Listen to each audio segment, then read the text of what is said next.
ഇവിടെ വരെ കരീം മൈത്രിയാണ്. അജാനൂർ മാണിക്കോത്ത് 7-ാം വാർഡിൽ UDFിൻ്റെ സ്ഥാനാർത്ഥി മുഹമ്മദ് സുലൈമാൻ, അദ്ദേഹത്തിനോടൊപ്പമാണ് ഞാനുള്ളത്. മുസ്ലിം ലീഗ് ജില്ലാ നേതൃത്വം അദ്ദേഹത്തെ സ്ഥാനാർത്ഥിയായി പ്രഖ്യാപിച്ചതിന് ശേഷം അദ്ദേഹത്തോടുള്ള ആദ്യ പ്രതികരണം തേടാൻ വേണ്ടിയാണ് അദ്ദേഹവുമായി ഒരു കൂടിക്കാഴ്ച നടത്തുന്നത്. എന്താണ് താങ്കളെ ഇപ്പോൾ സ്ഥാനാർത്ഥിയായി പ്രഖ്യാപിച്ചത്? താങ്കൾക്ക് എന്താണ് ആദ്യമായിട്ടുള്ളൊരു പ്രതികരണം, എന്താണ് പറയാനുള്ളത്?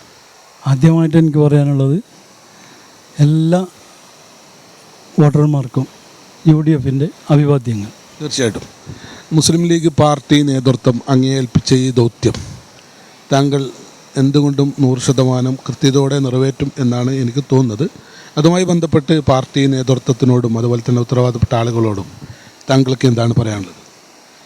ഈ വിനീതനായ എന്നെ പാർട്ടി ഏൽപ്പിച്ച ഈ ദൗത്യം വളരെ ഭംഗിയായി, തികച്ചും ആത്മാർത്ഥമായി ചെയ്തു തീർക്കണമെന്നാണ് എൻ്റെ ആഗ്രഹം.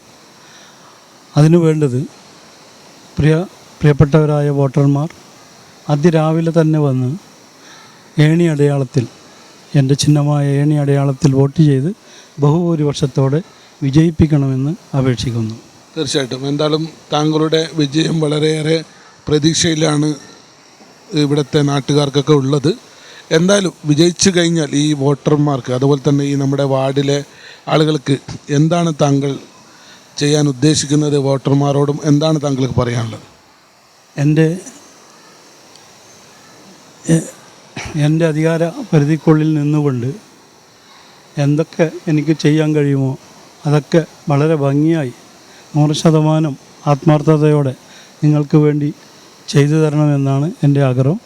അതിന് നിങ്ങളുടെ സപ്പോർട്ടും സഹകരണവുമാണ് എനിക്ക് ഏറ്റവും ആവശ്യം. തീർച്ചയായിട്ടും എന്തായാലും താങ്കളുടെ വിജയം വളരെയേറെ പ്രതീക്ഷയിലാണുള്ളത്. എല്ലാവിധ നന്മകളും നേരുന്നു.